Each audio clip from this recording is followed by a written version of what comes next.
অষ্টম শ্রেণীর সুপ্রিয় শিক্ষার্থী বন্ধুরা, আসসালামু আলাইকুম। আজকে তোমাদের বাংলা প্রথম অধ্যায়টি নিয়ে আলোচনা করব। বাংলা প্রথম অধ্যায়ের নাম প্রয়োজন বুঝে যোগাযোগ করি। যখন আমরা একে অন্যের সাথে যোগাযোগ করি তখন নিশ্চয়ই তার পিছনে কোনো না কোনো প্রয়োজন থাকে। প্রয়োজন ছাড়া একে অন্যের সাথে কিন্তু আমরা সচরাচর যোগাযোগ করি না। প্রথম অধ্যায় প্রথম পরিচ্ছেদে বলেছে পরিস্থিতি অনুযায়ী যোগাযোগের উপায়, সেটি নিচে আলোচনা করেছে। তো আমরা কি আলোচনা করলো তা জেনে নিই। নিচে কিছু পরিস্থিতি দেওয়া হলো। এসব পরিস্থিতিতে যোগাযোগের উদ্দেশ্য কী হতে পারে, উদ্দেশ্য পূরণের জন্য কার সঙ্গে এবং কিভাবে যোগাযোগ করা যেতে পারে তা উল্লেখ করো। ছোট ছোট দলে কয়েকজন মিলে কাজগুলো উপস্থাপন করো। সব দলের উপস্থাপনা শেষ হলে প্রয়োজনে নিজেদের কাজ সংশোধন করে নাও। নিচে একটি নমুনা উত্তর দেওয়া হলো। নিচে কতগুলো পরিস্থিতি দিয়েছে তারা। এই পরিস্থিতির উদ্দেশ্য কি, যার সঙ্গে যোগাযোগ করা যেতে পারে, যেভাবে উদ্দেশ্য প্রকাশ করা যেতে পারে, এগুলো আমাদের বের করতে হবে। প্রথমটা তারা বের করে দিয়েছে, পরেরগুলো আমাদের নিজেদের বের করতে হবে। প্রথম পরিস্থিতিতে বলেছে বাড়িতে কেউ অসুস্থ হয়ে পড়েছে, তাহলে যোগাযোগের উদ্দেশ্য হলো অসুস্থ ব্যক্তির জন্য দ্রুত চিকিৎসা ব্যবস্থা করা। যার সঙ্গে যোগাযোগ করা যেতে পারে বা কোথায় যোগাযোগ করবে, পরিবারের সদস্য, ডাক্তার, কাছের হাসপাতাল, অ্যাম্বুলেন্স, হেল্পলাইন। কিভাবে যোগাযোগ করবে তুমি, যেভাবে উদ্দেশ্য প্রকাশ করা যেতে পারে, অসুস্থ ব্যক্তির শারীরিক অবস্থা ব্যাখ্যা করা, প্রাথমিকভাবে রোগীর জন্য কি করা যেতে পারে জানতে চাওয়া, বাড়ির ঠিকানা বলা।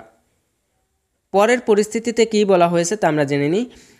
পরের পরিস্থিতিতে বলা হয়েছে স্কুলের পরিচয়পত্র হারিয়ে গেছে, তাহলে এর উদ্দেশ্য কি? এর উদ্দেশ্য হলো পরিচয়পত্র খুঁজে বের করা। কোথায় যোগাযোগ করবে? পরিবারের সদস্য, শ্রেণী শিক্ষক, সহকারী প্রধান শিক্ষক। কিভাবে যোগাযোগ করবে? কিভাবে বা কোথায় হারিয়েছে শ্রেণী শিক্ষকের কাছে তা জানানো। শ্রেণী শিক্ষকের মাধ্যমে প্রধান শিক্ষকের সাথে যোগাযোগ করা এবং নতুন পরিচয়পত্রের জন্য আবেদন করা। পরের পরিস্থিতিতে কি বলা হয়েছে আমরা জেনে নিই। পরের পরিস্থিতিতে বলা হয়েছে এমন এলাকায় দাওয়াত পেয়েছি যেখানে আগে কখনো যায়নি, তাহলে এর উদ্দেশ্য হলো ঠিকানা খুঁজে বের করা। কোথায় যোগাযোগ করবে? এলাকার বাসিন্দা, আশেপাশের দোকানদার, যিনি দাওয়াত করেছেন তার সাথে। কিভাবে যোগাযোগ করবে? এলাকার কোনো মানুষের সাথে ঠিকানা কোথায় তা জানতে চাবো। আশেপাশের কোনো দোকানদার দেখতে পেলে তার কাছে জানতে চাবো। যিনি দাওয়াত দিয়েছেন তার কাছে ফোন দিয়ে জানতে চাবো। পরের পরিস্থিতি কি বলা হয়েছে আমরা দেখে নিই। পরের পরিস্থিতিতে বলা হয়েছে একজন বন্ধুর বেশ কিছুদিন ধরে ক্লাসে আসছে না।